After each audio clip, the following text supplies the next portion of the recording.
In a small village nestled between the hills of Samaria, there was a well that had been there for generations. The people of the village relied on this well for their daily water, and it was a gathering place for everyone, especially during the hottest part of the day.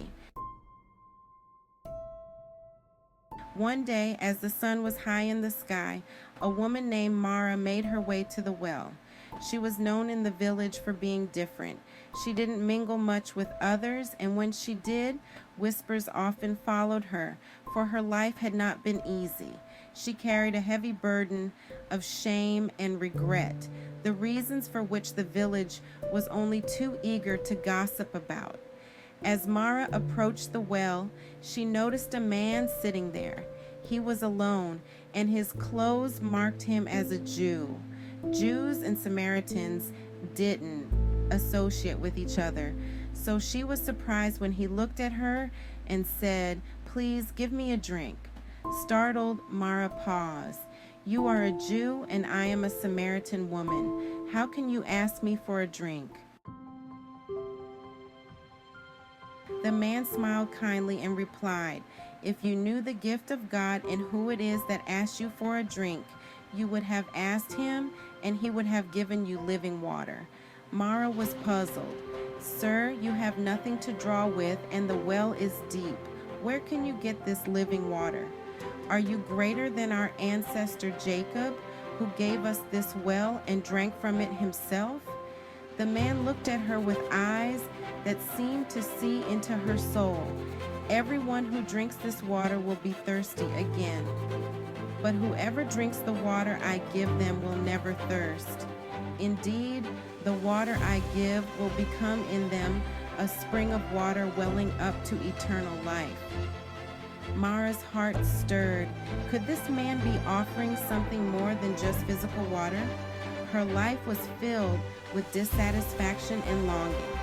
"Sir, give me this water so that I won't get thirsty and have to keep coming here to draw water." The man then said, "Go call your husband and come back." She lowered her head and softly replied, "I have no husband." He nodded gently. "You are right when you say you have no husband.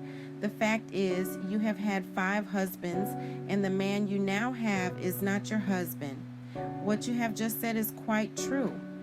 Mara's eyes widened. How could he know such things?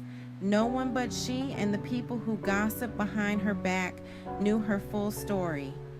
Realizing this man was no ordinary stranger, she said, "Sir, I see that you are a prophet. Our ancestors worshipped on this mountain, but you Jews claim that the place where we must worship is in Jerusalem." He answered, "Believe me, a time is coming when you will worship the Father neither on this mountain nor in Jerusalem. You Samaritans worship what you do not know. We worship what we do know, for salvation is from the Jews.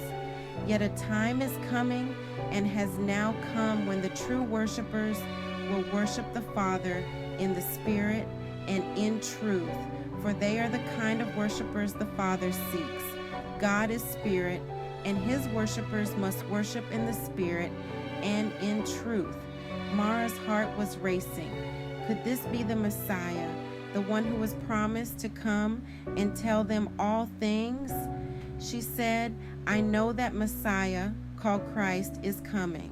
When he comes, he will explain everything to us." Then the man looked at her with deep compassion and said, "I, the one speaking to you, I am he." At that moment, Mara felt a surge of hope like she had never felt before. She left her water jar and ran back to the village, calling out to everyone, "Come, see a man who told me everything I ever did. Could this be the Messiah?" The villagers, curious and astonished, followed her to the well. Many believed in him because of the woman's testimony. When they reached him, they invited him to stay with them, and he stayed for 2 days, teaching them and revealing the love of God. and many more became believers because of his words.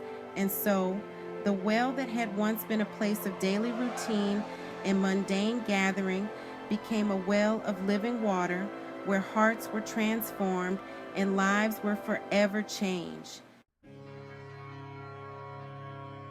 This tale emphasizes themes of acceptance, transformation, and the breaking down of social barriers, much like the original biblical story in John chapter 4, verses 1 to 26. Please like and subscribe to help us grow our spiritual channel. Thanks.